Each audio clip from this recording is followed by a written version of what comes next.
I am so glad you guys have stopped by my YouTube channel. I want to remind you all that you do need to go stop by my blog and see the wonderful things that are going on and the changes. My published lists are the different magazines I have been published in. Will be live sometime within the next week and a half.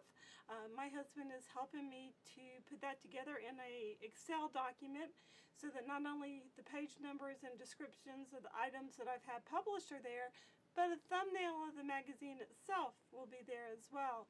I am looking forward to that. I'm going to have a couple of swaps coming up that you can participate in.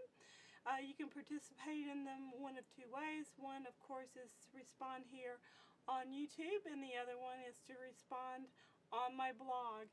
So go to the blog and check it out. Today I want to share with you a project that I have been working on for at least 2 days, and I finally finished it tonight, I'm happy to say. I am in yet another swap at the SwapBot. I will put the information to them somewhere in this video and in my blog so that you can go over there and check out the swaps. This particular theme for the recipe cards is salads. I once again used a recipe book that I bought from a thrift store. This particular book is printed on only one side of the paper. Here's an example of that. Let me zoom in for you guys a little bit more just so you can see some more details. And so, you know, all I did was cut them close, put them on a piece of just regular cardstock, and trim them down to add a mat. These cards measure 4 by 6 inches finished.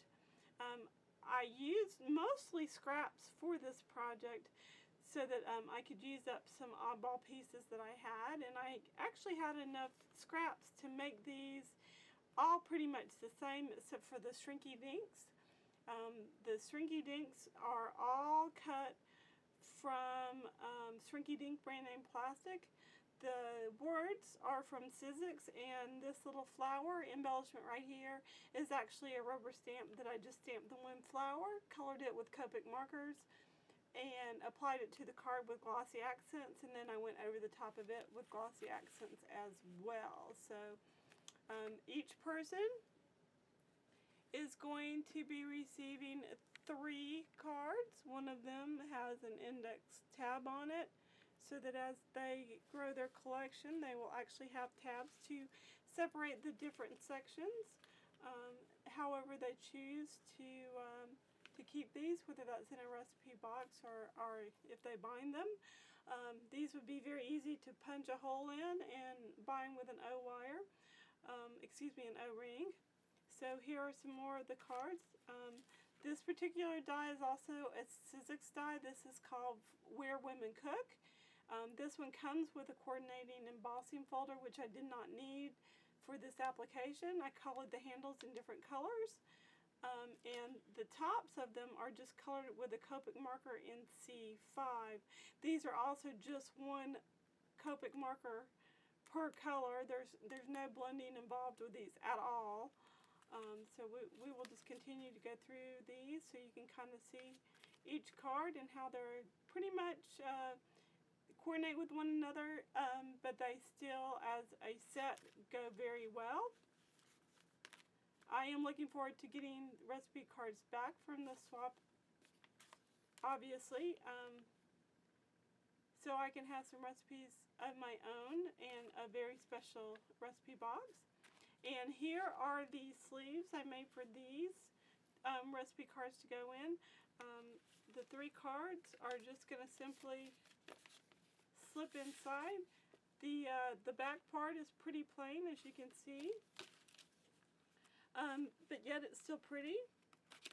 This envelope is actually cut from my We Are Memory Keepers envelope punch board, and I used the one for the for a card that would be 4.5 by 6.5, giving these plenty of room with the embellishments to fit into the sleeves.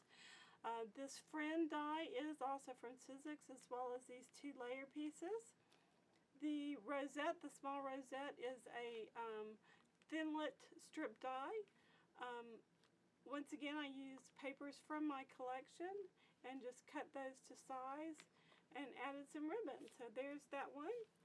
And since I'm showing these to you anyway, I might as well just get them ready and together so that they can be packaged and mailed off. I think that this swap is actually closing, and so these will be going postal in just a few days. So I think that they're just very beautiful. I had a really great time, like I said, making these. I do have to make some recipe cards for a couple of my chemo buddies, so I'm going to be taking care of those in the next couple of days as well. So, and here's the last one. So we'll show these all to you just one more time. What they look like finished. We'll stand it up so you can see it. And then there's the back.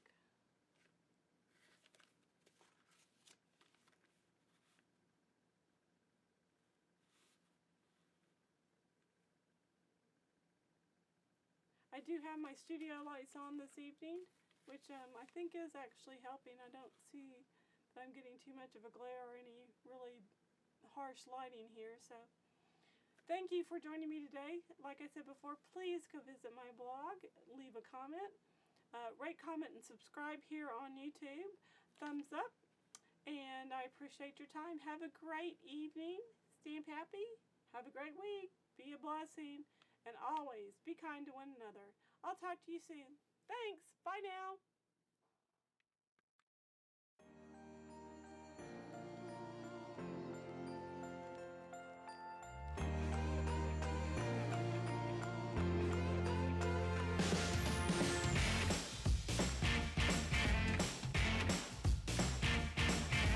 I just can't believe where my life was at. All that I know is my heart was broken. I don't ever want to go back. Ain't no explanation.